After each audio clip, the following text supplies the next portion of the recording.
প্রযুক্তির যে প্রভাব সেটা কিন্তু আসলে আমরা কোনোভাবেই ডিনাই করতে পারি না এবং এটা ছাড়া আসলে আমরা চলতেও পারবো না। এখন নতুন একটা চিন্তারও আসলে জায়গা তৈরি হয়েছে, কারণ আমরা শিশু কিশোর নির্বিশেষে সবাইকে দেখি এটার প্রতি অনেকটুকুই আসক্তির জায়গা তৈরি হয়েছে। একটু যদি জানতে চাই যে প্রযুক্তির প্রভাব সবার মাঝে কেমন? শুরুতেই সুন্দর করে যেমন বলছিলে যে প্রযুক্তিটা আমাদের জীবনের সাথে এমনভাবেই ওতপ্রোতভাবে জড়িয়ে গেছে যে প্রযুক্তি ছাড়া আসলে আমরা আমাদের জীবন যেন এক মুহূর্তের জন্য কল্পনা করতে পারি না। ইনফ্যাক্ট এখনও বসে প্রযুক্তির একটা মাধ্যমেই আমরা কথা বলছি বা কথাটা আমাদের ছড়িয়ে দিচ্ছি।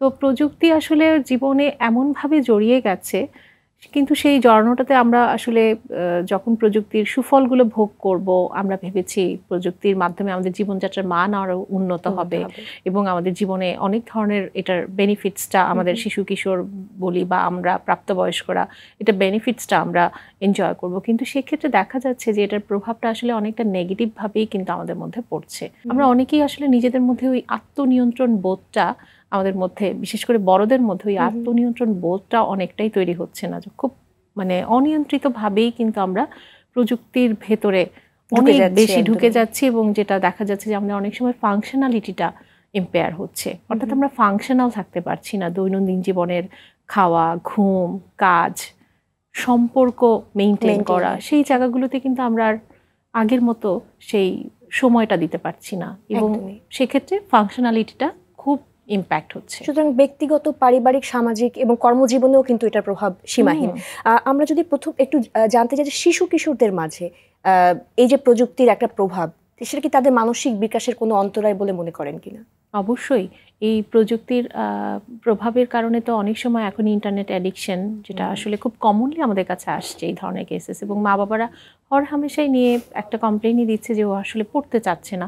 একবার যখন গেমের মধ্যে ঢুকে যাচ্ছে, সে গেম থেকে বের হতে পারছে না এবং যখনই গেম থেকে তাকে বের করা হচ্ছে তখনই সে অনেক ধরনের অ্যাগ্রেসিভ আচরণ করছে এবং বাসায় হয়তো অনেক সময় ভাঙচুর করছে।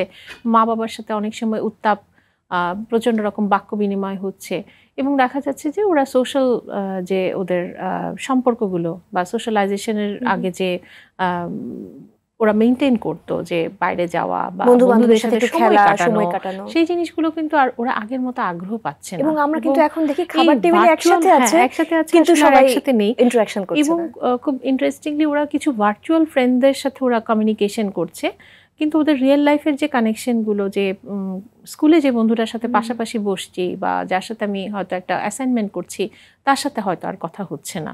এবং খুবই কমনলি আমরা স্কুল থেকেও প্রবলেমটা পাচ্ছি। স্কুলও আমাদেরকে জানাচ্ছে যে এই বাচ্চাটা সোশ্যালাইজ করতে পারছে না, এই বাচ্চাটা সোশ্যাল ইন্টারাকশন কীভাবে করতে হয় বা সোশ্যাল বুলিং কীভাবে হ্যান্ডেল করতে হয়, বা সে আরেকজনকে বুলিং করছে বা সে নিজে যখন বুলি হচ্ছে সেটা সে ম্যানেজ করতে পারছে না। এই ধরনের প্রবলেমগুলো কিন্তু সামাজিক দক্ষতা বা সামাজিক যোগাযোগের যে বিষয়টা, সেখানে আসলে অনেকটুকু ল্যাকিংস থাকে। কারণ যদি একটু দেখি আমরা চিন্তা করে, একদম একটা বাচ্চা যখন ভূমিষ্ঠ হওয়ার শুরু থেকে প্রথম 5 বছরের মধ্যে ব্রেইনটা কিন্তু অনেক ডেভেলপিং ব্রেইন। ওই সময় কিন্তু নিউরাল নেটওয়ার্ক কানেকশন বা নিউরনগুলো নতুন করে তৈরি হতে থাকে। ওই সময়টাতে যখন অনেক বেশি স্ক্রিন এক্সপোজার বা ডিভাইসের এক্সপোজারটা হয়, তখন কিন্তু ব্রেইনের অনেকগুলো এরিয়া আন্ডার ডেভেলপ থেকে যায়। আচ্ছা, বিশেষ করে কগনিটিভ ডেভেলপমেন্ট, যেটা ওই সময় যে বুদ্ধি বিকাশের যে এরিয়াটা, হ্যাঁ, এবং ওই সময় আবেগের যে ডেভেলপমেন্ট এরিয়াটা, ডোমেইনটা, বা ল্যাঙ্গুয়েজ ডেভেলপমেন্ট, আমরা কিন্তু এখন অনেক স্পিচ ডিলে পাচ্ছি। আমরা প্রত্যেকটা, আমি বলবো এটা একটা আনুমানিক আমাদের সেন্টারের একটা হিসাব থেকে আমি বলছি, আমাদের হয়তো 100-তে আপনার 50 বা 60% বাচ্চা কিন্তু এখন আপনার স্পিচটা প্রপারলি ডেভেলপ করছে না।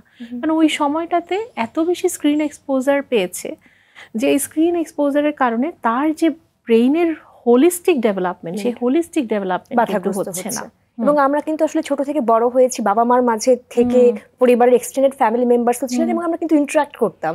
এখন কিন্তু একটা বাচ্চা ছোট থেকে খাওয়াটাও কিন্তু শিখে স্ক্রিন দেখে। এই জন্য বলা হয় ছোট থেকে যখন আসলে হিউম্যানের সাথে হিউম্যান ইন্টারাকশন হবে, তখন কিন্তু এই ব্রেইনের যে ওয়্যারিংটা অনেক বেশি মজবুত হবে। এই লার্নিংটা অনেক বেশি ডেপথ লার্নিং হবে। মায়ের সাথে, বাবার সাথে, দাদির সাথে, দাদার সাথে যখন একটা বাচ্চার ইন্টারাকশন হতে থাকে ছোটবেলায়, প্লের মাধ্যমে, কথার মাধ্যমে, বিভিন্ন রকম স্টিমুলেশনের মাধ্যমে, স্টোরি টেলিং এর মাধ্যমে, কিন্তু আজকে ওই জায়গাটা আসলে নিয়ে গিয়েছে প্রযুক্তি। কিন্তু প্রযুক্তি যখন ওই জায়গাটা দখল করে ফেলেছে, এখন অনেক প্যারেন্টস আছে আসলে আমরা খুব বিজি, সো আমাদের বিজনেসের জায়গা থেকে হয়তো ওইটা একটা অল্টারনেটিভ হিসেবে ইউজ করছে, কিন্তু এটার আসলে খুব লম্বা সময় এটার একটা নেগেটিভ কনসিকোয়েন্স বা একটা নেগেটিভ আউটকাম কিন্তু আমরা পাচ্ছি। এবং আমরা দেখতে পাই যে এখনকার বাচ্চারা কিন্তু ওবেস হয়ে যাচ্ছে অনেক বেশি, এবং তাদের তো আসলে কোনো সেরকম এনার্জিটাকে তারা রিলিজ করতে পারছে না, বা বাইরে খেলাধুলার জায়গাটা অনেকটুকু সীমিত। অ্যাডোলেসেন্ট যারা অনেক বেশি হয়তো গেমের প্রতি আসক্ত হয়ে আছে, ইভেন অ্যাডাল্টও অনেকেই গেমের প্রতি আসক্ত হয়ে আছে। এই গেমস বা আদার্স ইন্টারনেটের বিভিন্ন রকম সোশ্যাল মিডিয়া প্ল্যাটফর্মে যারা অনেক বেশি সময় কাটাচ্ছেন, দেখা যাচ্ছে যে ওদের আসলে ওই যে ইনস্ট্যান্ট একটা গ্র্যাটিফিকেশনের একটা ব্যাপার ওদের মধ্যে চলে আসে, যে ভালো লাগছে না, এখনই এটা লাগবে, এখনই এটা চাই, এখনই এটা ভালো লাগছে না, এর চেয়ে বেশি ভালো লাগছে কোনটা সেটা আমি এক্সপিরিয়েন্স করব। সো কনস্ট্যান্ট একটা ইনস্ট্যান্ট গ্র্যাটিফিকেশন যখন আসলে ব্রেইনকে দেওয়া হয়, এবং ব্রেইনের একটা রিওয়ার্ড সেন্টার আছে, ওইটা একটা সার্টেন টাইমের পরে কিন্তু ওটা খুবই ফ্যাটিক ফিল করে। হ্যাঁ, এবং আমরা যখন অনেকটা সময় ধরে এই ব্রেইনকে এরকম বা বডিকে এরকম একটা সিস্টেমের মধ্য দিয়ে আমরা অভ্যস্ত করব, তখন কিন্তু আমাদের ব্রেইন বডির মধ্যে ওই ইমোশনাল ফ্রাস্ট্রেশন টলারেন্স যেটা, হ্যাঁ, ইমোশন রেগুলেশন, এইগুলো কিন্তু আমাদের ভেতর আর তৈরি হয় না। খুব ভীষণ রকমের একটা ইম্পালসিভিটি, ভীষণ রকমের একটা অস্থিরতা আমাদের ভেতরে তৈরি হতে থাকে।